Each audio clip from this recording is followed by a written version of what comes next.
Hey everyone, it's the pro wrestling VTuber dedicated to love and justice, Kit Saberfang here, and this week on SabreTalk, we've got our eyes locked on the Muda scale as we review AEW's Blood and Guts event, and we sit down for a chat with a member of our community who recently returned from a trip to Japan where they attended 14 pro wrestling shows in 22 days. Truly living the dream out here. It's SabreTalk, episode 2.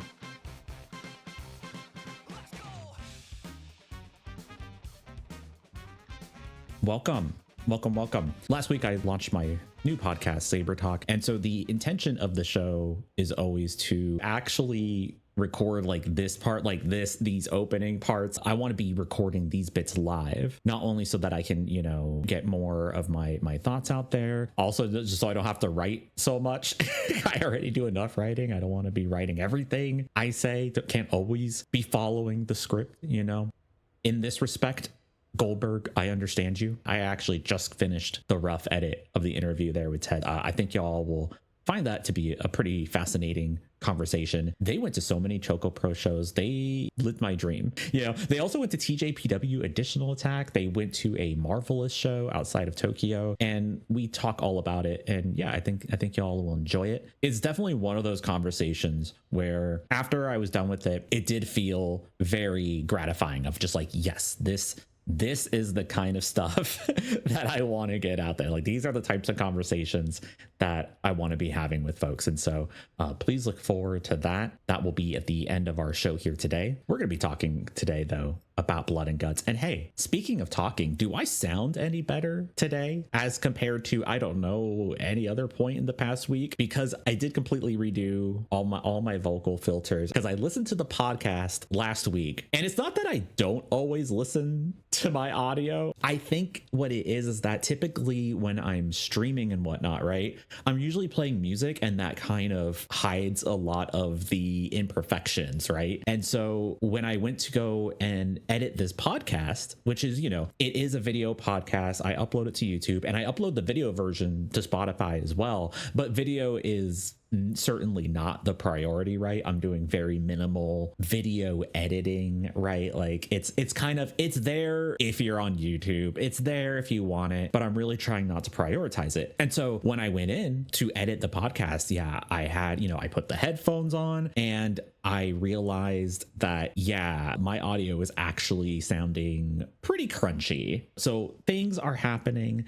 Things are changing, things are improving. I often think that while I'm pretty confident in my, let's say, media creation capabilities, right? Like, I'm great at OBS. I feel confident in my video editing skills. VTubing, right? Like I feel like I've got a pretty good grip of all this. However, audio has always been one of my weaker spots. It's something that I could always stand to improve. And so that's also kind of, I think, one of the unspoken motivations for me wanting to start a podcast as well, is that it's a way to force myself to just get better with audio. All right, let's get into it. Last night, All Elite Wrestling's Blood and Guts event was held at the Greensboro Coliseum here in North Carolina. I could have attended. Should I have? Maybe. AEW has a pretty good track record now for that Greensboro Coliseum. I believe the last time they were there with a major event was for Sting's retirement show, which was the Revolution pay-per-view. I was actually out of town that weekend. However, I knew I should have attended that show at least because,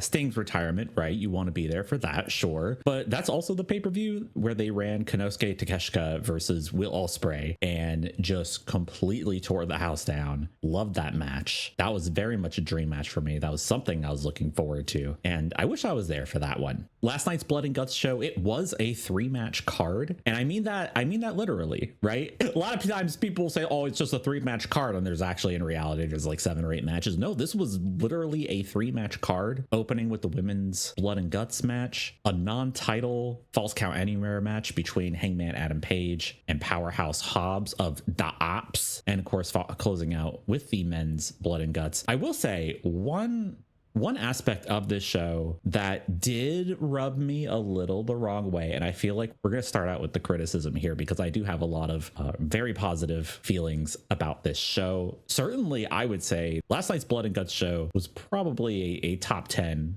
all-timer episode of Dynamite. It was certainly a 2.5 hours that flew by, and I think that the excitement around the women's blood and guts match certainly helped. I think the one thing that frustrated me a bit was having the women open the show with blood and guts, right, and having the men main event the show with their blood and guts match. You can debate, like, there's always a lot of debate on like card placement and the importance of where matches are placed in the card. I am certainly a believer in the main event is the match that goes on last, right? The most important match is the one that goes on last. It's what you're saving the big finale of the show for. And so it was a bit disappointing to see the women's blood and guts match open up the show as opposed to main event, considering it's the first time that they've had a women's blood and guts match, and that it's the one with theoretically the most history behind it. Flappy in chat saying that opening the show certainly sets the tone, right? Yeah, and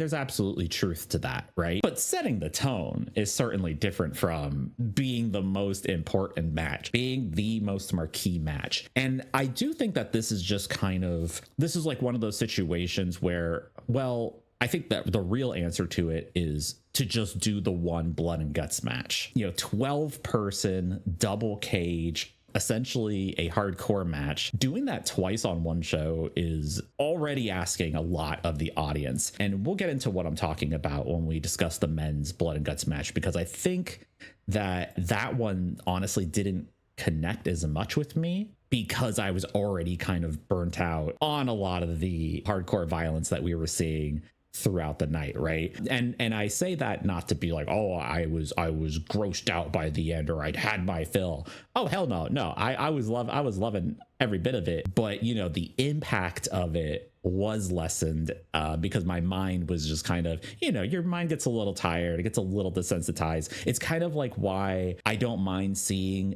an actual honest to God death match, but I have problems watching, say, an entire tournament of death matches, because by that second or third match, you've seen enough light tubes to last you the rest of your years. And so, and of course, I say all this and then I'm saying, oh, but the women should have main evented it. Oh, so you're saying that the women should have gone on last and been the ones dealing with the crowd burnt out of violence, right? No, that's why I'm saying that maybe they should have actually have just done the one, right? Because it kind of does take away from the significance of one or the other, depending on how it all goes, right? But seeing as though it was the bad guys who came out on top in the women's blood and guts match, I can certainly see why you'd want to open with that and then close the show. It's the baby faces coming out on top and celebrating. So I could certainly understand that. So I think the best place to start with the women's blood and guts match is with Sky Blue completely shattering the Muda scale within like the opening 2 minutes of the match. So I was a bit distracted during the opening rounds there. And you certainly don't expect a match like this where there's a lot of time allocated to it. You don't necessarily expect it to start so hot, and it's not even like this one did start hot, because I feel like I just took a glance away, and when I turned back around, Sky Blue is full on crimson mask, just blood gushing everywhere. Yeah. And I had to rewind. I had to be like, what the hell did I miss? I didn't hear anything. And I know I wasn't looking, but like I was only just looking away for a moment. And of course, Sky Blue busts her face open on the steel cage there. I'm sure of it. I'm sure that's exactly how it happened. Nothing but respect for Sky Blue for saying, I'm gonna be the first one to bleed. And wow, what a worker. She bled so much that some of the others really didn't need to, because you would get into the match and next thing you know, you've got Sky Blue's blood all over you. And so yeah, Sky Blue certainly taking the prize for the hardcore warrior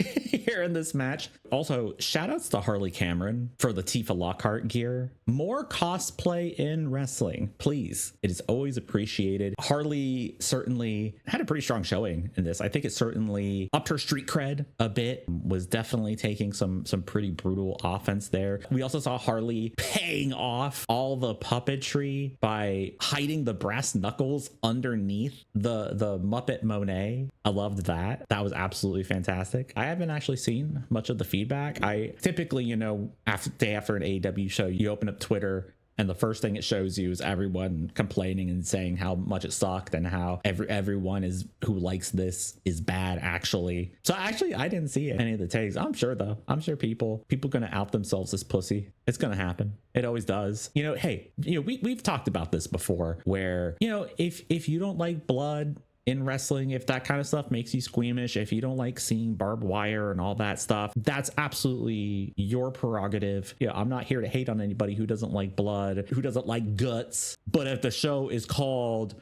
Blood and Guts and people want to sit around and complain about when they see the blood and when they see the guts, then that sounds like a skill issue. That sounds like a deeply personal problem. And I'm not here to, you know, I'm not here to yuck anybody's yum. So don't yuck mine. Speaking of shout outs to Megan Bayne, who is working an incredibly tough schedule right now. She's flying back and forth from AEW shows here in the States to Stardom in Japan. She is competing in 2 different tag team tournaments, right, across these 2 different promotions. And as we speak right now, Megan Bayne is already on her flight back to Japan to make her next appearance in Stardom. So to come into this match and to perform at the level she did, she took some real brutal shots herself. I don't think, you know, nobody got away unscathed in this one. It was actually Megan Bayne took one of my favorite spots in this match, which was when Willow Nightingale got Megan Bayne up to the top of the turnbuckle and superplexed her through the gap between the 2 rings. So they basically landed on the connecting aprons, right? Like, oh, that was super brutal. Splatted like crazy. Absolutely loved it. And yeah, Megan certainly put in the work for this one. However, people who did not put in the work would be Mercedes Moné. I cannot lie, I'm not a little disappointed. I am disappointed that Mercedes did not run the blade. Okay, if Riho were in this match, brother, you better understand that Rio would have got that color. She would have understood the assignment. But at the end of the day, it is understandable that maybe Mercedes had a bit of a lighter load during this match, as she does have plenty of bookings to keep. She is traveling quite a bit, got some pretty big matches all around the world. So maybe a bit understandable that Mercedes wasn't involved in more of the grisly elements of the match. And I got some notes here. Here's some of my favorite spots in this match. Chris Statlander coming into the match still wearing her AEW Women's World Championship belt. She hits Megan Bayne with a blue thunder bomb onto the steel chair with a Vader bomb follow-up combo while still wearing the belt. That is so anime. I love it. Wrestlers these days, like old man there, wrestlers these days, they don't respect the strap. I feel like a lot of wrestlers these days don't want to wear the belt. You know, I feel like everyone's like holding it, cradling it is the new cool thing. Over the shoulder, right, is always a popular choice. But wearing the strap like a belt, it's a lost art for him. On a related note, Mercedes actually making use of her infinite belts, handing them out to her team. That was a fantastic bit as well. Also, you know, whenever Mercedes has her boys come out, have her scantily clad boys come out to be objectified and hold all her hardware, you know, they do tend to book some local talent for that. I did notice Manny Lowe and Hunter Rayner, 2 of North Carolina's finest, among those holding the belts for Mercedes. That's always cool to see. We saw Manny Lowe at the Firestar Pro show last week on the first episode, and he also popped up again this week at DPW. So dude gets around North Carolina. How about Jamie Hayter in Sky Blue's I Am the Table moment? Jamie Hayter went to powerbomb Sky Blue through the table, did not break the pine. You'd love to see it. Another really great moment here in the Women's Blood and Guts match was Tekla and Julia crawling through the frames of the trusses to escape the cage. I really love that. So in previous Blood and Guts matches, you know, there are gaps in the cage, and that's, you know, where they'll have like the cameraman kind of like shoot through and whatnot. But in previous Blood and Guts matches, they've used those gaps to have like, oh, someone from the outside is gonna like sneak a kendo stick in there or something like that, right? But this time in the women's match, it was Tekla and Julia crawled right through it. And I love that because that just felt like something unique that only the women could pull off, right? Like, here are the two people who were small enough in this match to actually pull this off. It was just something that was really unexpected, really unique. Toni Storm comes running out into the ring, literally clutching pearls and using them as weapons. And I think she's trying to tell us something with that. I think she was maybe hinting at what maybe some of the reactions to this match were going to be like the next day. And she didn't stop there. Toni brought out the bucket of glass, of course, a callback to her feud with Mariah May. IWA Japan style glass hell death match, something that MJ and I actually predicted would happen on last week's episode. So we're glad to know that Toni certainly is sicko into head, as if we didn't need any further confirmation on that. Not to be outdone, Mina Shirakawa doing a figure four leg lock with a barbed wire bat wedged between her and Megan Bane's legs. That was sick. I love that. I hadn't seen that before. A lot of innovation in this women's blood and guts match. But I gotta say, if I have to give an MVP award to any woman in this match, while Sky Blue is certainly an honorable mention for this award for just running that blade crazy style. We love it. Getting that color the long way, leaving no room for error, making sure to burst every vessel in her face. While I have nothing but respect for Sky Blue for that, Marina Shafir was an absolute freak in this match. Okay, the first thing she does after showing up, she drags Chris Statlander out of the cage and then roundhouse kicks her onto a bed of nails. And while Chris Statlander is impaled on her back, screaming in pain, Marina Shafir, this little freak, rips her socks off, throws them in Chris's face, and then flips her off and tells her to go fuck herself. I love it. And then she's taking off her shoes to enter this match, knowing that there are already tacks, there is already barbed wire, there is already broken glass all over the place, and she's going in barefoot. Oh my God, they don't make them like this anymore, brother. You know, one of the wildest moments of the match came from when Toni Storm and Mina Shirakawa brought out this huge mirror to place on Marina Shafir in the corner, setting Toni up to blast her with the hip attack and theoretically shatter all the glass on top of Marina. And Marina stands up, she grabs this mirror and destroys Toni Storm. Full blast in the face, glass everywhere, made an incredible sound, huge car wreck energy. The crowd freaked out huge. And then just when you think that Marina Shafir and her relationship with glass can't get any more intense, she stomped her taped feet into all the broken glass just so she could use it to stomp on Mina like a fucking freak. I won't spoil it for for those who hadn't seen it yet, but after the match, having essentially tapped out Mina Shirakawa, she is just laughing and rolling around in the broken glass. She's having the time of her life, and I'm happy for her. I'm thrilled. I think Marina Shafir proved a lot of haters wrong in this blood and guts match, proved that she has a real sick mind for this, and I think she showed us just what Jon Moxley saw in her this entire time. And you know, it's really cool to see because, you know, Marina, I don't think she had the easiest time coming in to AEW. I think that she was still pretty new to pro wrestling, I believe, when they brought her in. I think it was a combination of AEW not really knowing what to do with her or how to present her, and also maybe a bit of that from Marina, right? Like still figuring out how she wants to present herself as a pro wrestler, how she wants to incorporate her legit shoot background into the way she conducts herself in the ring. And, you know, of course she had the "You Don't Know Me" promo that people really like to clown on. And so I don't think she had the easiest time being a part of AEW initially, but yeah, ever since she teamed up with the Death Riders, between her work in AEW and the work she's been doing on the indies, yeah, I think Marina Shafir has really found her footing, so to speak. And yeah, I think it's going to be really interesting to see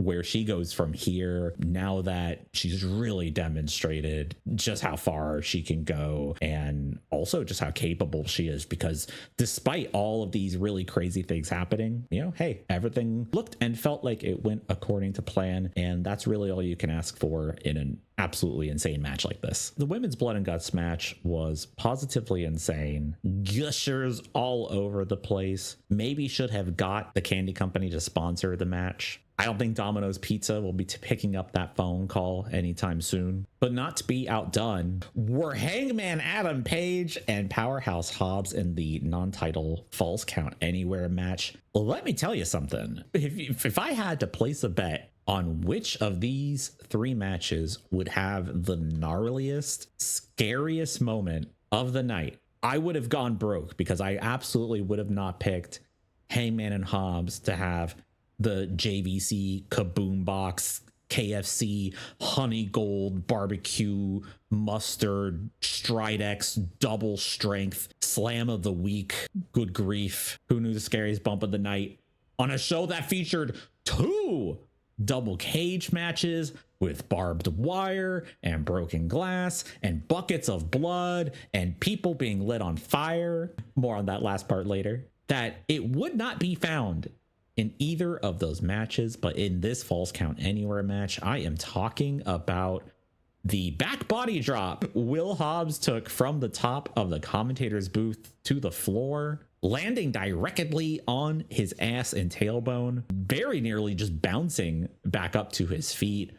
Wow, wow, wow, wow, wow. That was terrifying. I'm not going to lie. That was absolutely the scariest moment of the night. Yeah, in chat pointing out that just before this moment, he had also accidentally stuck his foot through the monitor hole in the table that they were standing on and slipped through, which is, that's always a scary situation when something like that happens, of course. But yeah, just this landing off this back body drop. Now, all things considered, it seems like Hobbs is fine, right? He walked away from it, maybe a little too quickly. He walked away from it. He finished the match no problem, and you are really risking broken tailbones, spinal neck compression, fractures, right? It's one of those moments and one of those reminders that when we think about danger in pro wrestling, you often think that it's going to be these double cage matches, these hardcore, these death matches where people stand the risk of getting injured more easily or getting, the most injured. But no, it's 9 times out of 10, it's always going to be just these random one-off things. Maybe a back body drop off the table like that was not the greatest idea, because either way, that's a pretty intense fall to take, even if you do manage to execute that perfectly and it goes totally flat back. That's, especially for a big guy like Hobbs, right? That's a pretty intense bump to take. And this was unfortunately just about as bad as it could have possibly have gone. But, again, to his credit, Hobbs seemed fine, finished the match, did not look to be inconvenienced in the slightest. Yeah, he certainly looked like he was in a bit of shock, understandable. But I do gotta say that the match itself overall was fantastic. I think that every time Hobbs is put into this type of position where he's fighting for a championship, where he's working with a top guy like Hangman Adam Page, I think he always delivers. I think Hobbs is kind of like, I think he's like very quietly like become like a very solid performer. And I think he certainly solidified himself as someone who can hang with some of these top talents, right? And yeah, that we're even talking about this match, right?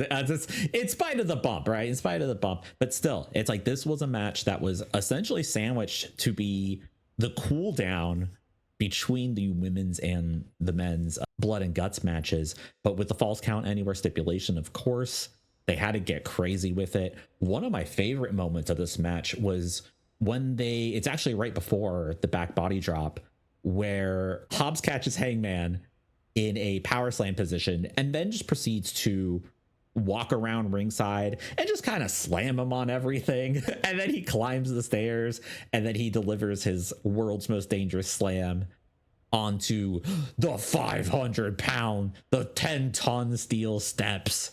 You know, truly devastating stuff. Somewhere Mark Henry is livid. But yeah, loved it. Such an awesome demonstration of the power of Powerhouse Hobbs. And what's crazy is that, you know, the back body drop was the scariest, most intense bump of the night. And this is a match that ended with Hobbs being shoved off a balcony through an exploding production table. And it also gave us yet another all-timer Hangman commits attempted murder moment. One of my other favorite aspects of this match was the audience. Greensboro had a hot crowd last night, and I loved seeing a lot of the older audience members being completely freaked out that the fight was going into the stands. there was at least like two older ladies who were just, you know, screaming bloody murder, who were just completely freaked out that these huge dudes were coming and brawling into their section. I loved it. But hey, if you're going to a show, let me just give you a piece of advice. The golden rule for all pro wrestling shows: if the action is coming your way, grab your shit and move. Do not wait. Just get it and go. Get out of there. And it was a fun match. Like, I think that, you know, obviously Hangman always brings it. Hobbs stepped up to the plate. It really goes to show that, you know, AEW's got a deep bench. They got a deep bench, and if you're not there to play ball, there's someone else who is. Corny in the chat saying, bring back terrified fans. Yes, I agree. Well, we don't talk about terrified fans. That is something that Ted and I talk about in the interview coming up here at the end of the show, where, you know, we talked about the importance of the crowd, the fans, to the pro wrestling experience in a way that differs from going to see a concert or the movies or a play, right? There is that expectation of interacting, of being loud, of being present.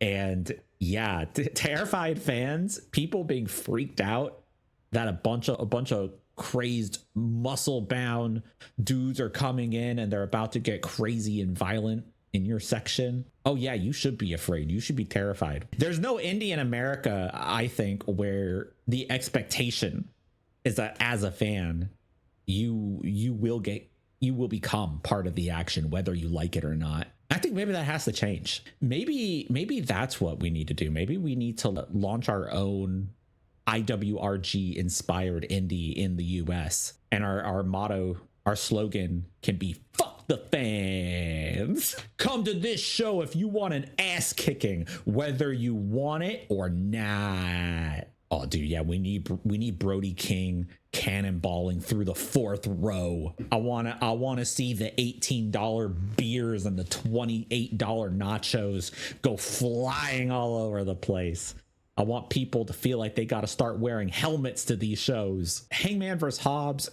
What a cool down match for the men's blood and guts match. I wasn't terribly invested in the men's blood and guts match, right? All kind of made, you know, it all made sense. So it's not like a booking issue, but you know, I think it was just that I was far more interested in seeing the women's blood and guts. It certainly had, in theory, more meat on the bones. I almost said it had more build. It did not have more build. It absolutely did not have much of a build, but it certainly had, let's say, more connective tissue, right? There was a lot of stuff in the men's blood and guts match that have been like a very long simmering feuds, right, between the Death Riders and those who conglomerate, right? But we've also been kind of spinning those wheels for a while now, and you know, hopefully this is the payoff for all those months and months of rivalries. One of my favorite moments of the men's blood and guts match came pretty early on, which was when Orange Cassidy entered the match. And, you know, he's very intense, very focused. He comes in, he puts down his backpack, he slowly puts on the elbow pad, like he's getting ready to go to work.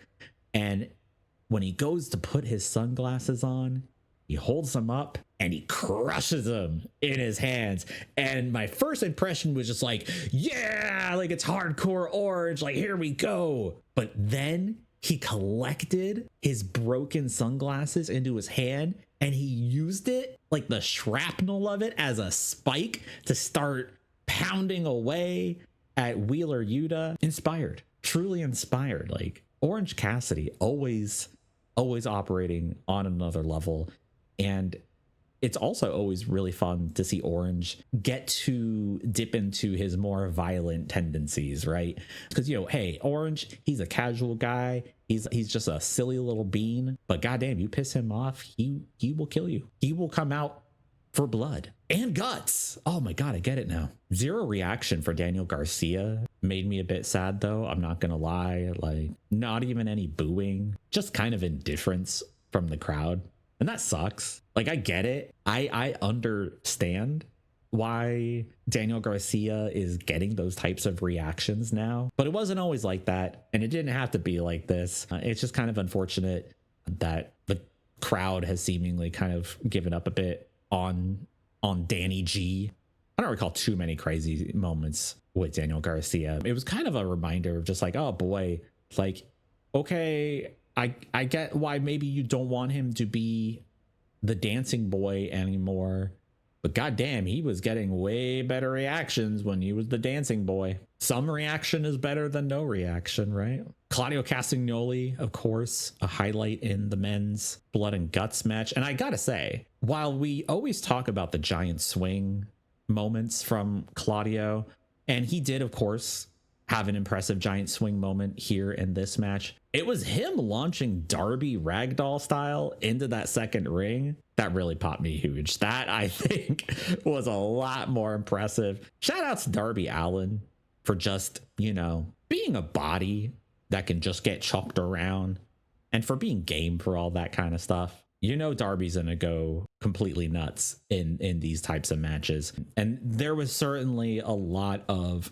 Darby taking extreme amounts of punishment to go around. So if you're into the Blood and Guts for the Darby Allin torture porn, you're gonna get your money's worth with this one. Oh, you know, something I should have mentioned when we were talking about Orange Cassidy a bit there, one of the sickest spots in either of the Blood and Guts matches had to be Orange Cassidy getting his hands stapled into his pockets. Some real true sicko shit, of course. Orange, known for sticking his hands in his pockets while wrestling. And he did this in the Blood and Guts match. And this time around, the Death Riders had a brilliant idea, which was to grab a staple gun and staple his hands through his jean pockets, forcing him to keep his hands in his pockets for the remainder of the match. Nasty, truly nasty, and I love it. Feed me more. Give me the little drip feed of all the craziest stuff you can do. I love staple guns. I'm not gonna lie, I'm pretty into staple guns. But then, of course, I'm also, you know, I've spent plenty of my life in San Francisco. I have been to many a drag brunch. I have been to many a weird circus theme show where there's always the dude who's like, give me a bill and I'll staple it to my tongue, or like, give me $20 and I'll staple it between my thigh and my ball sack, right? So like, I've seen plenty of weird stuff with staple guns. This truly brought joy to my putrid little heart here. So yeah, I'm a big fan. I'm a big fan of innovation with staple guns. There's always more to discover with the staple gun. That's what I'm always trying to say. Gabe Kidd is here and sucks. That was my entire note for that.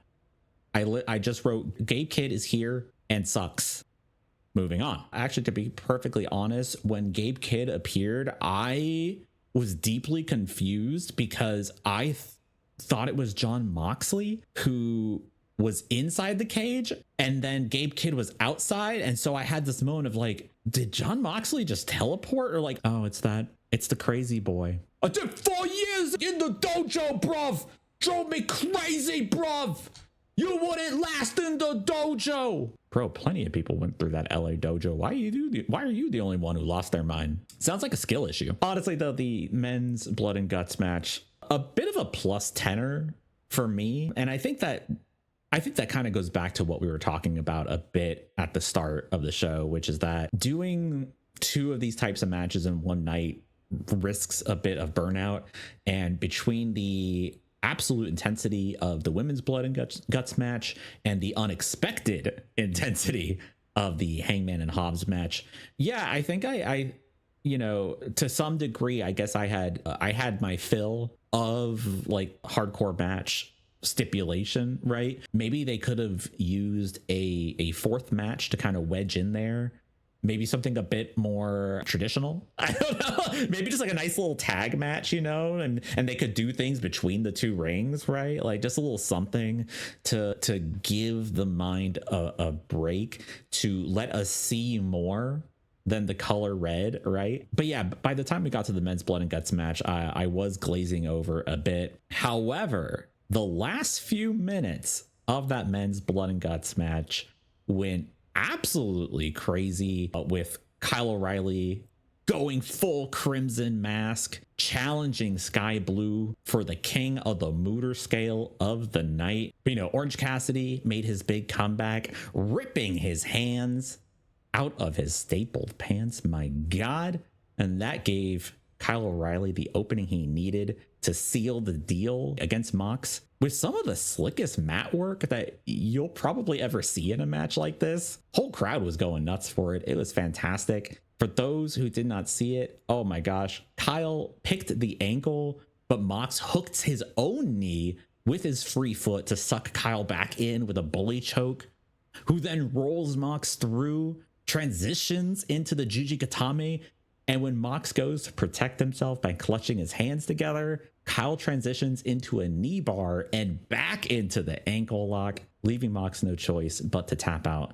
In the middle of the ring, in the middle of the pile of broken glass, Mox doing an absolutely phenomenal job making Kyle look like $1 million. Kyle looking like $1 million. $2 million money match between these two right here. And yeah, so despite my kind of zoning out during this match, it was those final moments that pulled me right back in.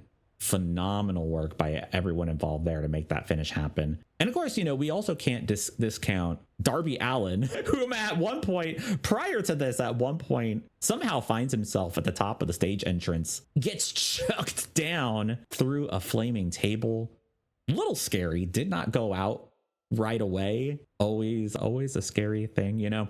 I've said it before, and I'll say it again since I haven't said it here on SabreTalk. The one element in pro wrestling that makes me nervous, the one thing that I'm not a big fan of seeing, it is fire. And it's kind of exactly for the reasons that we saw here. Hopefully Darby's doing okay. You know, it didn't look, you know, he was not fully engulfed. It was just a bit on his back that wouldn't go out. But you know, that's kind of the danger of working with fire. I would have liked to see a fire extinguisher, please. I wish we could stop doing fire spots without fire extinguishers like immediately ready. Despite it just being a 3-match card, Blurred and Gertz, pretty good show. Probably an all-timer top 10 episode for Dynamite. So if you haven't checked that out, please do so. Unless, of course, you don't like seeing blood. You don't like seeing, you know, super violence. You don't like seeing people rolling around in glass or thumbtacks or being impaled by spikes or being choked with chains and barbed wire. If that's not appealing to you, then definitely do not watch this. Pretty much every match has some kind of completely insane bomb, crazy Crimson Mask, blood everywhere. Truly living up to the name this year. Hey everyone, Kit from the editing room here, and I know last week I said we'd have a road report segment from the latest DPW show, but due to new and tragic information, I will be punting that to next week where we can dedicate more time to it. If you hadn't heard the news, the upcoming 4th anniversary show for Deadlock Pro Wrestling will also be its last as they end event operations for the foreseeable future. We'll talk about it all in length next week, but for now, let's head over to the Zoom office where I had a chance to sit down and chat with a member of our community, Ted. You may know them as TEW in our Discord, and they love taking trips overseas to check out wrestling. And since we're both huge Emi Sakura nerds, I wanted to hear all about their time at her 30th anniversary show, as well as visiting the Ichigoya Chocolate Square. Let's check it out. You like the business boy Zoom background? I feel like this is all too professional for me, but it's like I wanted something that says Zoom call. I mean, it is giving Zoom call. What the funny thing is here is that this is, I'm going to all my cameras. This is actually an entire like office set. Oh yeah. I'm in the office. Yeah, I believe it now. Now I'm in. See, now you're immersed. Yeah. So our guest this week on the SabreTalk podcast is a community member of the Sabre Gang who just returned from a trip to Japan where they saw over a dozen pro wrestling events. Truly living the dream out here. Please welcome to the show our friend Ted. Ted, welcome. Hey, everybody. Hey. Thanks for having me. Yeah, absolutely. So when did you return to the States? Not so long ago that my sleep schedule isn't still all screwed up. So last week, it was like a 36-hour long Tuesday when you come back from Japan. But yeah, we were there for 20 days, sort of starting in mid-October. Do you like try and prepare for the jet lag of it all? Do you sleep on the plane or do you try and stay up for the flight or like, you know? Oh, I'm an amazing plane sleeper. My wife hates this about me, but like I will get on a plane and like fall asleep instantly and then sleep for 12 straight hours and then wake up and be like, how was your flight? So that's not a problem for me. And then like as a sicko going to Japan for wrestling, the adrenaline carries me through like the first couple days. And I can just get on a relatively normal sleep schedule there. Coming back home, there's like the post crash of like having been somewhere truly fun and then returning to your boring everyday life. I guess there's really nothing you can prepare you for returning home and seeing the state of our 7-Elevens to the state of Japan 7-Elevens at the high level, right? Yes. I mean, from a peak experience to just like getting your furnace replaced, right? Like it's right. I think the longer the trip is, the harder that is to recover from. So like this was our longest trip to Japan and that we've taken. It was 20 days. And that's like enough time to get used to it. And you're like, oh, this is my life now. I live in a tiny little apartment and like, you know, have miso soup every day. And then decompressing from that is like it's like waking up from a coma, I guess. It's pretty nice though, like when you're in the middle of that, like when you do take that extended trip and you've been away long enough and you're not going home like totally soon, so you get to live in that middle ground of like, this could be my life, like this is what I'm missing out on. This is extremely common with everyone who comes back from Japan. They're like, oh, I'm moving there immediately, I'm never coming home the next time I go. Everyone comes back with like more increasingly baroque daydreams of how they will make going to wrestling every day their existence. So when did this all start for you? Like when did you become a fan of Japanese wrestling? Like a pandemic thing, like a lot of, I think it's a very common story in the pandemic, probably around the time that AEW was getting started and they had those sort of more international folks coming through, kind of getting exposed to the women they were bringing in for the tournament that they were running that was kind of partially run in Japan. And seeing some of that. Yeah. And then I'm probably on Twitter at the time, just like things showing up in my feed that were visually striking GIFs and things like that from TJPW and probably also Choco Pro at the time. And then just kind of diving in. I think kind of where like the bug for traveling to go to wrestling kind of started was like around the time that the pandemic was just ending. Prestige brought over Maki Ito and Miya Yamashita for a show, for 2 nights of shows in Portland. Yeah, that was all in the same weekend, right? Yeah. So my wife and I were like, oh, are we ever gonna, like, I don't know, the world's collapsing. Are we ever gonna get to see Maki Ito in person? Like, this is something like we had just gotten into and we're like, oh, well, all we have to do is fly to Portland and we can see Maki Ito and Miya Yamashita. Like, it never even entered our mind that we could we would ever be able to do that. This was, one of their first American bookings. I mean, outside, I guess, of AEW.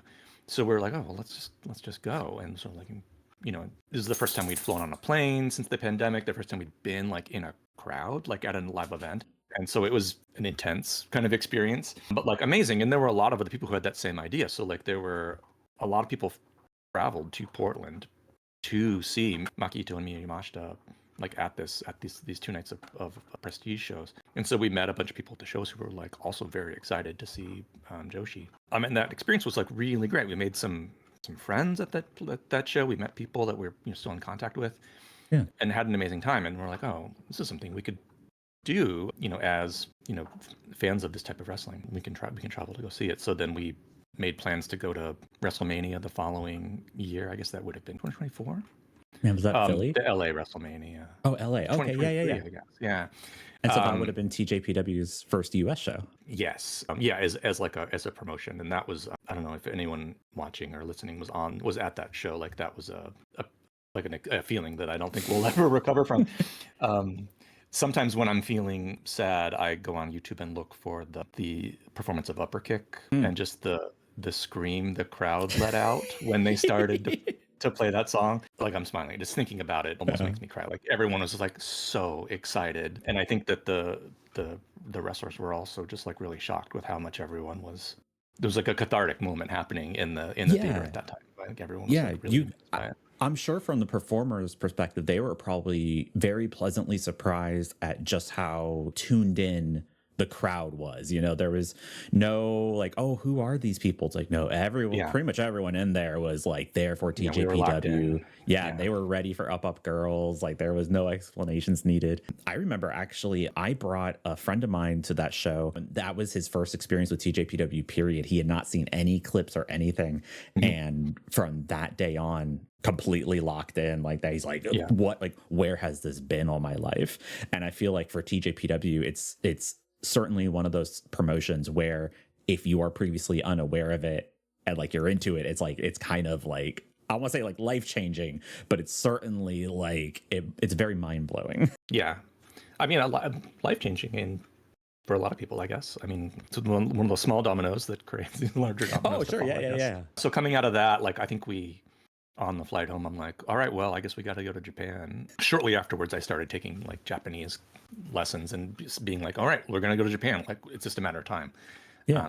We went to Itenyon like that following year, which was, amazing. And it's like now I can be kind of blasé about it because like I've seen TGPW so many more times, both here in America and in Japan, that like it's like less of a peak experience every time because it's, Sure. But it's still like amazing, and like you're kind of constantly chasing that like moment of like, holy shit, I'm in Korakuen Hall. Like you get to do that once, but like you get to keep having like a little bit of that every time. It's really cool. You went to a lot of different venues. What do you feel is your favorite venue in Japan that you've experienced so far? Well, I'm gonna be a bad podcast guest because I'm like gonna refuse to pick favorites a lot. Okay. Like they're all special to me. What's like your top like 3, no order? Yeah. You know?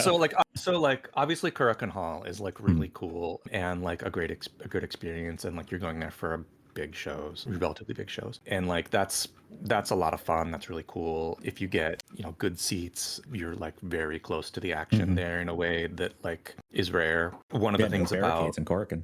Yeah, no barricades. Yeah. And so like, if you're in the front row, like we were lucky enough to be able to do that a couple times, like Harajuku's like kneeling down in front of you, like protecting you from what's going on, preventing, Hyper from running into you with her bike and things like that. So a really cool experience. But like that said, like I'm an indie underground DIY wrestling fan for the most part. Like, so if I had go to one show in Tokyo, it's going to be at Ichigaya, right? Like I want to be cooped up in a room with Chie. Like, that's what I really enjoy. So like, if you take those two off the board, like Korakuen obviously, and then Ichigaya, it's like its own little category. Tokyo has a bunch of really amazing, like mid-sized venues. Shinjuku Face is a very cool venue, a couple hundred people in it, and when it's packed, the energy in there is really good. Shinkiba First Ring, I have a real liking for. Like the space is like not amazing, but every time I go there, I'm like, why don't we have this in Chicago? Why isn't this in every town? Because it's a warehouse on the outskirts of town with a parking lot. And you stand around the parking lot and drink a beer if you want before the show. Like everyone's kind of milling around, and maybe you buy some merch or you don't. And then you go into like what's basically like a garage and watch a wrestling show, and then you come out and stand around in the parking lot some more. And like you could do this anywhere. Like why is this just in Tokyo? So every time we go to that, I come back feeling like I start searching real estate listings. Like where are all the warehouse districts where in Chicago we're like, why isn't someone doing this? One of the other things that's been great about going to Tokyo and surrounding places is more random places. Itabashi Green Hall, is that what it's called? It's like a community center. Chicago's full of these places too. They just don't run wrestling in them for some reason.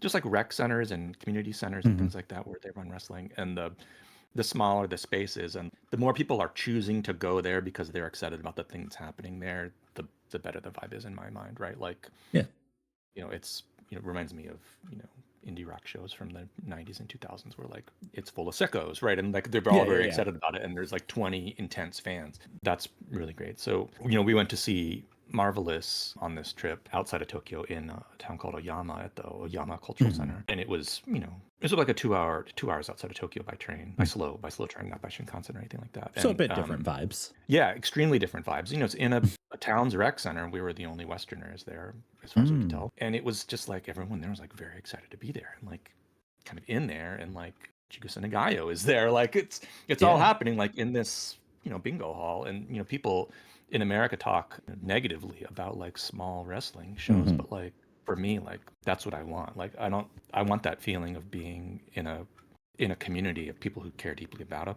thing enough to go to a thing that, at some difficulty, much more than going to like a bigger arena type show. We went to a couple of those too. We went to the big DDT show, Ultimate Party, that was at the Sumo Hall, which was a cool experience. But like, I love DDT and I love many of the wrestlers in DDT, but like, it's not my thing exactly. And like a big arena show is like not my thing, but like it was a cool experience.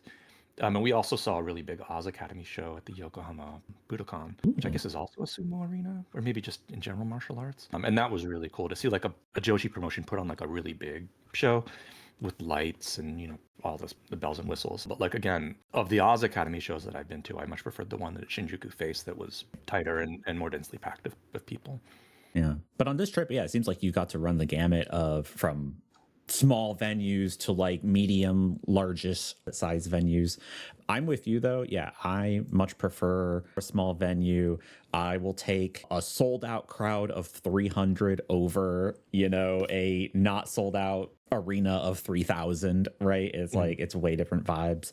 And, I grew up in the Bay Area, and we have, really amazing concert local band scene. And so, like I'm used to just going to all these weird little clubs and like rec centers. Like I remember seeing a bunch of bands in YMCA gyms, when I was in high school, we went to the Lithuanian club, like the basement of tiny little venues or people's houses, right? Like that's, to me, that's the cool part, where like it matters that I'm there at a 3,000 person arena show. Like no one cares whether or not I'm there or not, but like 30 people, like every one of those people matters. Oh yeah, everyone's got to pull the load for clapping. And for the quality of the show that like everyone else is enjoying. Like you're being a good audience member is helping the person sitting next to you to have a good time, which is, I think, very different from a lot of other performing arts, where like your being in the audience improves the experience of the other people in the audience. Yeah, this is something I feel like I harp on a lot. And it's why at some point I'm going to make a tutorial video on straight up how to act in a pro wrestling crowd, because being in the audience for live pro wrestling, it is different from seeing a concert. It is different from going to the movies or seeing a play. And some of that, is the expectation of interaction, right? Like, because if no one sings along at a concert, it's not a big deal as long as like people are into it. Okay, maybe this crowd isn't familiar with the lyrics, but as long as they're into it, we're cool. If no one's gonna be upset if no one claps at the end of the movie, right? Sometimes that happens, sometimes it don't, whatever. But at a pro wrestling crowd, like if the crowd is not tuned in, if they're not interactive, like it actually does affect the outcome of the show. It affects the overall quality. And I think that's like something that where I really appreciate the Japanese wrestling fans, where everyone's kind of seems to know, like, all right, start of the match, you do the clap, you get the clap going, and like they know like when the call's off, and like they clap for kickouts, they clap for getting back in the ring, getting out there, like, and it's like it sounds so silly to be like, I have a lot of respect for the fans who do that, but like going to as many shows as I do here in the US, it is so common for people to just be arms folded in their chair and just be watching it like television, and it affects the vibes for sure. I think of it like going to karaoke with your friends. Like it's not a spectator thing. You don't just sit there and no, I'm not really enjoying the way you're singing. Like that's not cool. That's like you're violating the social compact of going to karaoke when you're evaluating on like, is it good or not? Like, are we having a good time, and what do I need to do to make sure that the person who is singing, who may or may not be doing a very good job of singing, is having a good time, and the rest of us are all still having a good time. Like the social compact there and the norms that apply are very different from like going to a concert. I think it's more going to a wrestling show, especially a smaller one, is more akin to something like that, where you're engaged in a cooperative activity with everyone, Right. including the performer. Yeah. And even if you can't sing in the karaoke booth, that's why they give you the tambourines. Right. So if you don't know the words, you can't sing along, you can at least be tapping the tambourine. It makes everyone feel better. So how many shows all did you attend? You said that you were in Japan for 22 days. How many days were spent? And some of these were doubled up, right? Just a little bit. So, comparing, so like my wife and I tend to go to WrestleMania. Like we've been to like 3 WrestleMania weeks in a row now. And like the density of shows in that is higher, right? So like if you're, a committed, indie sicko, you're going to like 11 shows in 4 days or something like that. But like that density of going to shows is like not sustainable. I wouldn't recommend it. Though like that's difficult psychologically. And hard to like maintain that level of enthusiasm. Right. That you kind of want to, especially like when you're going to some really big shows and with some really exciting matches. Like crowd burnout is a very real thing, and it's like that's just affecting one show. So if you're trying to see multiple shows a day, it's like that burnout just kind of compounds itself. And especially, so like one of the things that I take to heart, like when I'm in Japan, as I say these things like I'm some sort of expert or something, but like trying to be reasonable about this, is that like I'm obvious. Like when I'm in the crowd, I'm like a middle-aged guy with gray hair. Like people are seeing me, and I want to make sure that I'm representing Western wrestling culture well and showing up and being a good fan. So I don't want to be caught by performers like sleeping. Right.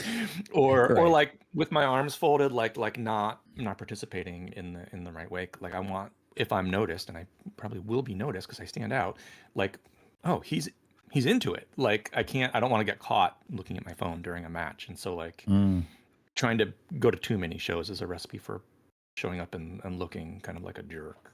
I feel like I can't get away with that quite as much as I can in America, where I blend in a little bit more. Sure. Well, you also tend to sit front row a lot. Well, I mean, like this excuse is like not working as well for me as it used to. Like, well, if you're only going to go once, like, what are you going to do? Like, not sit in the front row? But now I'm like, oh, well, maybe I should let some other people have a chance at it. Or, but then again, like, I don't know. Maybe this is my last trip, so like, I'm going to go.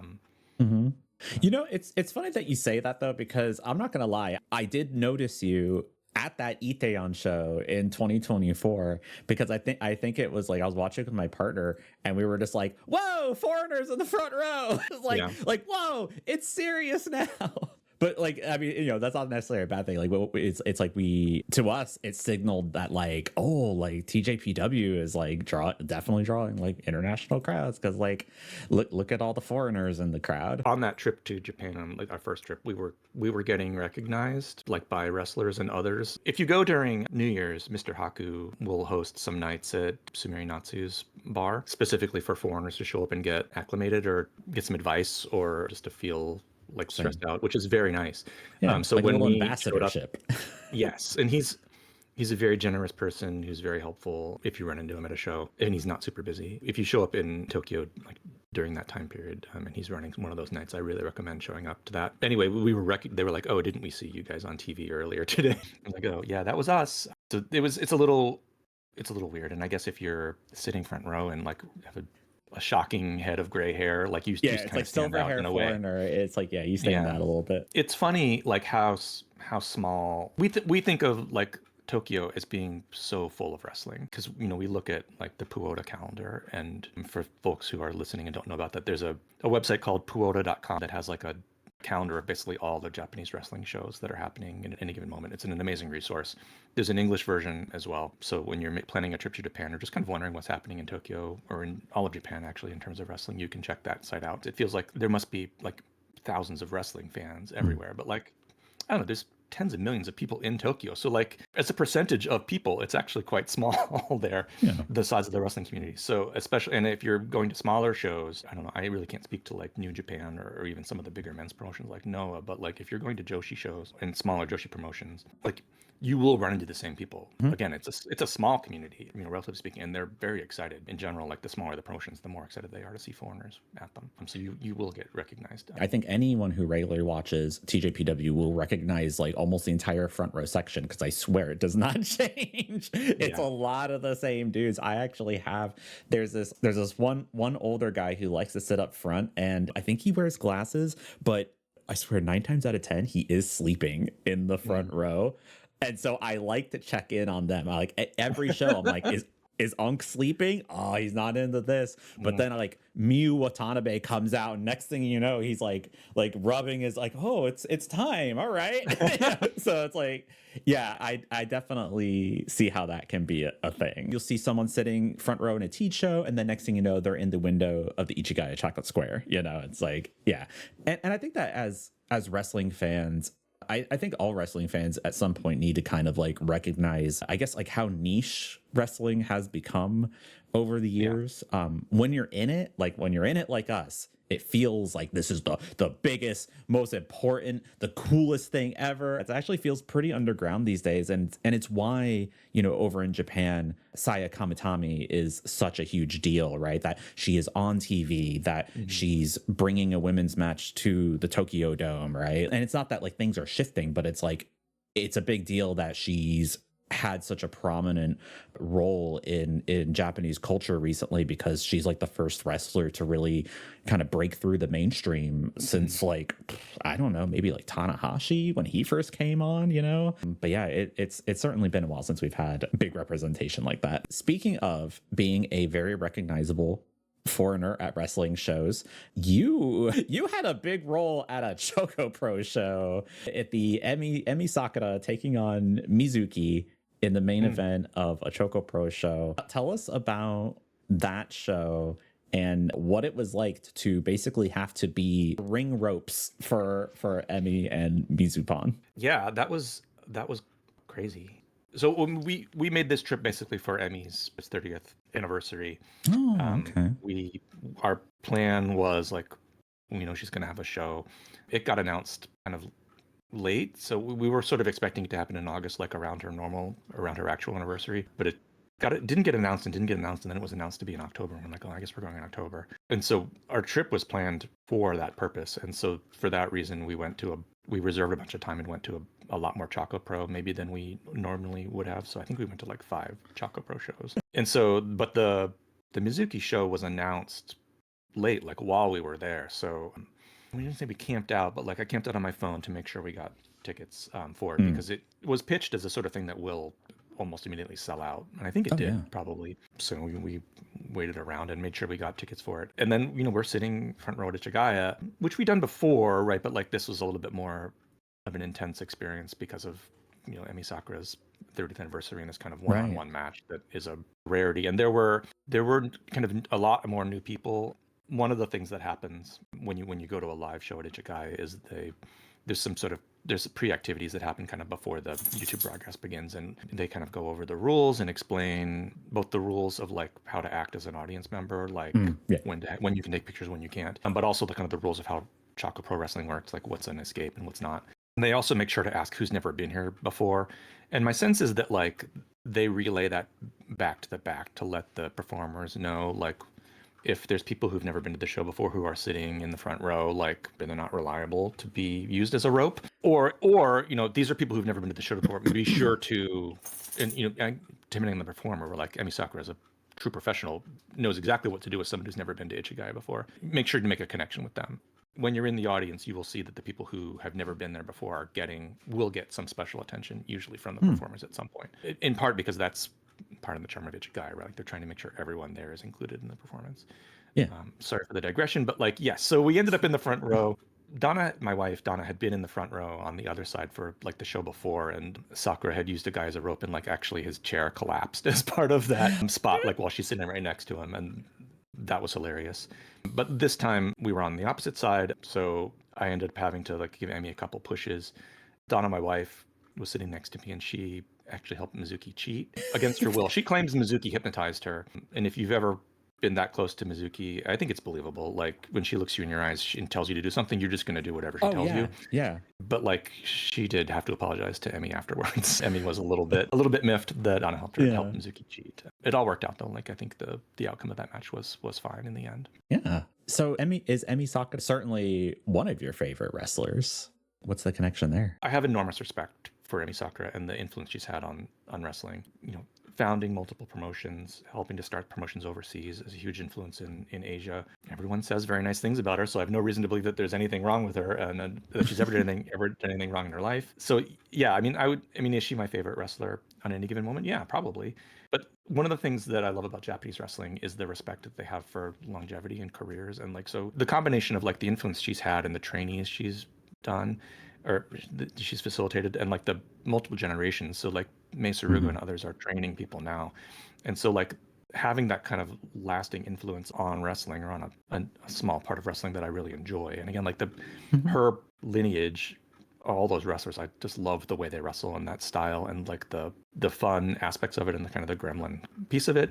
All of that to me is really great. And so the opportunity to go and see a series of shows leading up to a 30th anniversary where you get to kind of give someone their flowers was really cool. And so I'm really happy that we were able to do that. The thing about Emi, right? And she doesn't intend to ever retire. So, I hope not. Right. If you ask her about it, she was like, no, I'm never going to retire. Good. Because I get when I start seeing her match numbers go down, or maybe she's staying in Florida a bit too long, I start getting nervous. I'm like, oh, it could happen any time now. Right. She will go until she can't go anymore. And then it's not going to be a lengthy retirement road, I don't think. So for me, it was really important to I wanted to go to a 30th anniversary show where she's probably not going to have a retirement show. Maybe, I don't know. Maybe I probably shouldn't even be saying these things. I think she would. I think she would have it at the very least, even if God forbid something happened that she can't actually perform. Right. I think she would still have some sort of retirement shows, and kind of her 30th anniversary show, where it's here's a show with all my favorite people doing the matches I want them to do. I think she seems to find she gets to do that. She has her own promotion, she gets to run that every week. But so that was another one of the reasons that I really wanted to go for this, was because she and I are the same age, and my body is breaking down, and I'm not even doing anything on a day-to-day basis. So I can acutely feel the passage of time. And that's one of the things I love about her wrestling right now, is that so many of her matches kind of are about getting old and not being able to do the things that you want to do. And to me, we watched her 30th anniversary show, and it's basically her getting beat up by people who are younger than her. She really got her ass kicked at that 30th show. Yeah. She beat up a child in the opening. Just barely, man. It's even that's not going to last forever. So I acutely identify with kind of a lot of the themes in her matches these days. And I really like that about it. I also really appreciate that at this point, you never know which Emmy you're gonna get. Right. Are you gonna get the serious ass kicker veteran Emmy? Are you gonna get crybaby Emmy? Are you gonna get bratty Emmy? It's she's such an incredibly fluid performer, and and now we're starting to see generations upon generations, right? She's having that match with Kaho, and it's but who trained her? Probably mostly Mei Saruga at this point, right. And it's you're seeing the generations of it, and I think it's and I hope this is the case. You're seeing that what Emmy is building is going to last beyond her, right? Hopefully, even when if Emmy is no longer around, right, Choco Pro will continue because of all the work and all of the now generations of talent who are still committed to it and are still helping push it forward. Oh, and I think that's a very, it's a very rare and beautiful thing in pro wrestling. It's one of the many aspects that keeps fans very devoted to Choco Pro, because it's just you're in a lot of these cases, right? In the case of a Riho and a Mei Saruga and a Kaho, you're watching these people grow up in front of your eyes, as humans, as performers. And it's something you just don't get to see very much in the rest of the wrestling world. Of all the shows that you saw on this last trip, which do you think was your favorite show? Which was the one you think you got the most into? Leaving aside Emmy's 30th, which is of course, yes, clear head and shoulders ahead of everything else. I would say again, because of the sort of wrestling fan that I am, and what I'm into, and this wouldn't go for other folks, but I really enjoyed the Marvelous show we went to in Oyama. The crowd for that was very different than other wrestling shows. This is in part because it's outside of Tokyo, but there were families there, just something you don't normally see at like a wrestling show in Tokyo. There were kids there. The other thing about like a Marvelous crowd, and I don't know if this is true for Marvelous crowds in general or just this show, like this was one of the shows where there were so many people wearing like promotion gear, like Marvelous shirts and sweatshirts.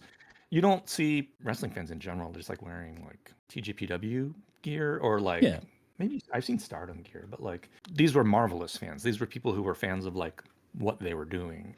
And then the vibes there were really good. And then after the show, during the meet and greet, like was like chasing children around, like they were playing tag with the wrestlers and things like that, which is just like an amazing vibe. So I really enjoyed that. Like the wrestling, it was a minor show for Marvelous. Like it was 4 matches and they were kind of nothing matches, but they did the work and it was really good and everyone had an amazing time. So like I really enjoyed that. And then we went to 666 for their Halloween show, which was on the that the must first. have been must have been wild. I'm not allowed to talk about a lot of the stuff that happened at it. That's one of the things with 666 is it's some of the stuff that happens there is secret, which is part of the gimmick. Right. So like there's things you're allowed to take pictures of and talk about it and other stuff that you're not. And I don't want to get in trouble, so I'm not gonna talk about it too much. But like you the don't creativity, need Grandpa Chow like haunting you. Yeah, I don't know what kind of trouble you get into. Like as part of that show, like it's because it's the Halloween show, everyone was supposed to bring candy because one of the matches, the wrestlers trick or treated the audience during the match. And it was pitched as like bring candy or you will be killed, like in cool. the promotional materials. So for like the week before it, we were like, we're bringing a friend of ours. Like, well, we'll bring you to the show. Like, we had an extra ticket, but like you need to bring candy or you might die. So everyone had candy, and it was during this match, which is there was a lot. The match was beside the point because there were wrestlers coming by asking for candy. But like there was a ladder match going on while this was happening. Yeah, the trick or treat ladder battle royal. Yeah, and I guess there was a battle royal. Like again, like whatever was happening there was very much beside the point during that match. But the creativity in 666 is just like off the charts. One of the things that I love about wrestling and that got me into wrestling in the first place is the levels at which you can kind of enjoy it. And I think like when I got started as a wrestling fan in the late 90s, it was definitely for the camp value and for like, in the late Attitude Era, just like the trash TV, like you might watch something ironically, sure, like Jerry Springer wise, like just the car crash kind of aspect of it. The kids just watch cringe compilations now. Yeah. But like what kept me interested in wrestling and what continues to keep me interested in wrestling is like the ability to play with the form, right? So like having established this is what a professional wrestling match is and then being able to put more nuances or spins on it or, play with the form in a way that like, an Orange Cassidy does or like in the way that like having a wrestling show on a mat as opposed to in a ring kind of does, or like to involve the audience more and things like that. And then things like Baka Gaijin and 666 are definitely in that vein of like having established this is a wrestling show. What can we do to push the boundaries of that to make it more interesting, to really challenge the audience or to really challenge preconceived notions of what wrestling is. And so for my mind, like I'm always going to be seeking out people who are doing something more with the form. Like again, I can appreciate your Bryan Danielsons or whatever who are putting on really great matches kind of inside the bounds of wrestling, but like getting outside of that box for me is always way more interesting. Playing with the form of the wrestling match and doing something kind of unexpected or outside of the bounds of what makes like a it's very different from like a 60-minute Iron Man match, right? Like sure. And I get a lot more pleasure out of Kerry Odiyama getting rolled up than I do out of watching 60 minutes of two guys bleeding. Yeah, no. But again, fair. not to say there's anything wrong with that, but like that's my jam is extreme silliness. Oh yeah, I mean it's like that's basically they're both like the opposite ends of the spectrum, right? It's the 60-minute Iron Man, high work rate, high technicality match versus good goofs versus man who refuses to get in the ring. And what I love about Japanese wrestling is you can see all of that on the same show if you want, right? Like you can go to a DDT show or something like a TJPW show where you get from the ridiculous to the sublime kind of all in one thing. Just to close everything out, what is your favorite advice or tips to give to somebody who is thinking about taking a similar trip to Japan to go see some pro wrestling? All right, well I did think about this. Okay. I would say, boys, you got to get yourself a purse. You can get the clutch. You can get a clutch, you can get a small backpack, but you need a bag, you need a small bag. Your giant backpack's not going to cut it, and your pockets is not going to cut it in Tokyo. You got to carry stuff. You're going to need to be carrying tissues because they don't have They don't really give you napkins there. You need maybe a handkerchief or a washcloth to dry your hands with, because a lot of the bathrooms won't have that. Right. A phone, battery, you're gonna need to carry stuff, and then you're gonna buy merch, and you need somewhere to put it. And then don't you also need to bring like maybe like a plastic bag for trash, because like trash cans are like a you're thing. You're gonna be carrying your trash around, so you got to get yourself a purse or a tote or something. We gotta stretch your gender role a little bit there. Merch is a big thing in Japan. The meet and greets are a big part of the wrestling shows there in a way that they're not in America. In America, at a big arena show, like obviously there's very little there's like a separate meet and greet ticket that you'd be buying, which is not a thing, so much a thing in Japan.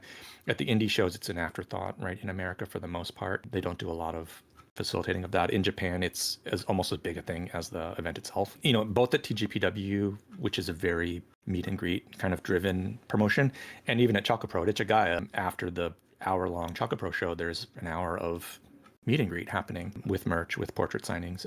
And so when you land in Tokyo, if that's something you're going to participate in, and I think most people should or intend to, you hit the Daiso, get yourself a portrait holder. I'm holding it up now the little folder. Yeah, with the pockets in it, right, to keep your portraits in. You won't spend too much money on that, but you'll be glad you had it. I'm gonna say, it looks like you spent a lot of money, because that's thick with prints. Yeah, it's thick with also with other stuff that we picked up on your ticket stubs, your flyers. So the Japanese wrestling culture is awash in paper products. They print up flyers, they print out handouts, they print up programs. There's portraits, there's tickets, there's more physical stuff. If you can, in advance of going to Tokyo, make an internet friend there, that's really helpful. You know, the fan community there is, again, small and very welcoming. I'm very happy to be supportive to people coming in to visit. One of the things that you can watch out for, if you're going to something like Itenyon, people will coordinate in advance the handing out of streamers. So it'll all be happening kind of in Japanese on Twitter, but they'll be using hashtags and things. You can find those people who are like, hey, who's going to be at this show? Will you be in the front row or the front 2 rows? Would you like to help me hand out streamers? DM me, again, in Japanese. And if you DM them and like, I'm going to be there, can I hand out streamers? They'll be very happy to give you streamers to throw. So that's something that is a thing you can do in advance. And then like making those on the ground contacts is helpful for it being kind of less weird and you're less feeling kind of isolated. On the other hand, though, Japan is really built for introverts who have social anxiety. If, like me, your inner monologue is constantly like, how can I prevent everyone around me from realizing what an idiot I am? You will do really well in Japan, because that's like the national ethos there, basically. Baseline. Yeah. So like if you're constantly being like, how can I not stand out? How can I make sure no one notices me? You'll do great. If you can work yourself into that mindset before you go. Figuring out how much space you're taking up and how to take up less of it is really helpful there, and for politeness purposes.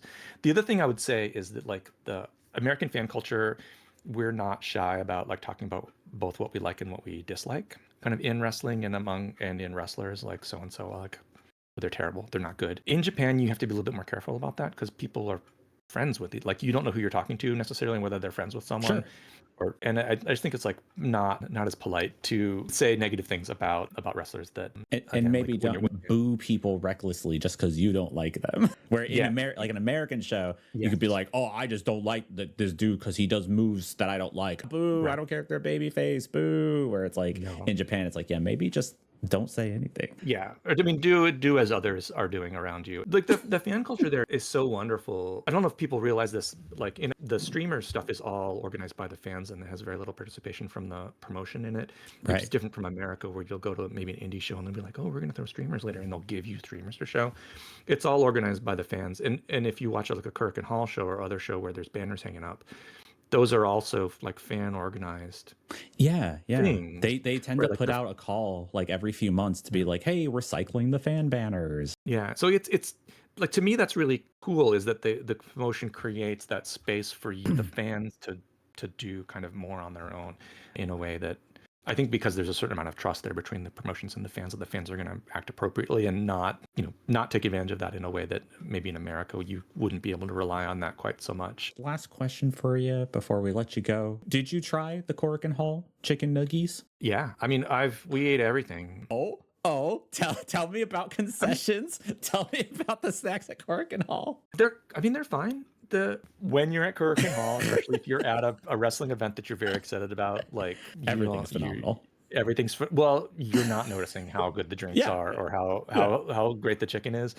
you're happy that it's there because you want to eat it, so you can get back to paying attention to the thing that you're there for. Right. Like one of the reasons I like Shinkiba First Ring so much is like there's this milling about in the parking lot in advance of the show, and there's like a food truck there who caters to wrestling fans and sells drinks and food and stuff like that. Another thing that happens is there's a former wrestler, and I honestly don't know the details about this, but she drives around in a truck with a wood burning furnace in the back, and she bakes sweet potatoes and sells them at shows, which is just incredible. So like there's a very strong concession game at some of these events that if you get the opportunity someone gets the opportunity to go to Tokyo and see some wrestling shows, getting out of your comfort zone a little bit and trying out some of the stuff is really cool. And when it comes to wrestling shows, when it comes to venue, I'm a big concessions boy. I'm a big amenities boy. I want to know what the bathroom situation is. Hate going to an indie show and finding out there's just one toilet for the entire crowd and the wrestlers all to share. Real things that happen. You won't see that in Japan. I mean, the restroom situation can be hit or miss. Oh yeah, They don't all got the heated seats. Well, they don't. Some of them don't even have seats. The squatting potties. Yeah, you will encounter a pit toilet occasionally, which is its own fun thing. Is it? I mean, it's certainly its own thing. I don't know if it's a fun thing. I don't want to think about it. You just got to make your own fun. Hey, yo. Hey, on that note, Ted, thank you so much for taking the time to chat with me about all things pro wrestling in Japan. I greatly appreciate it. Do you have anything you'd like to promote? Anything you'd like to tell folks to go check out? Go check out wrestling. Go check out cool wrestling that you haven't checked out before. Go check out your local indie promotion. Go check out your local shindy promotion. Live wrestling is the best wrestling. Supporting your local scene is the most important thing you can do. Traveling to go to big shows is great. Traveling to go overseas is great. But like the support of local independent wrestling is what makes all of this possible. And building kind of in-person communities. What makes a scene like Japan amazing is people's commitment to just coming out week after week, to making connections, to being present. It's something we need to work on in America, just like being better about getting out of the house and going to a show, whether or not it's not going to get good until people start going to it. And helping to make it better. Something that I could promote that is more of a personal project is my wife and I run Chicago Joshi nights here in the city, where we like book a bar every other month and then show 2.5 hours of Joshi matches to a very appreciative crowd of folks. With the idea of like what we're trying to do is get people out of their house. Watching matches online is at least one thing, but like getting people together in the real world to watch them together is like something else. And trying to build a viable kind of local community that's more supportive is something that's important to me. I think it's as important to do it online as it is to do it kind of offline. Yeah, absolutely. All right. Well, thank you so much, Ted, again, for joining us today. I really appreciate it. Not at all. Thank you so much for having me. Thank you for everything that you're doing for the broader Joshi and wrestling watching communities. I think it's really great to create a positive and supportive like fan environment. And I think that's like, again, like one of the most important things that anyone can be doing is like helping to build up the community. All right. Thank you again to Ted for taking the time to chat with us about pro wrestling tourism in Japan. And thank you for making it to the end of our second episode. You, my friend, are a real one. We'll be back next week with a look at DPW's second to last event, Showdown in Cary. And until then, remember, pro wrestling is for everyone, and pro wrestling can be anything.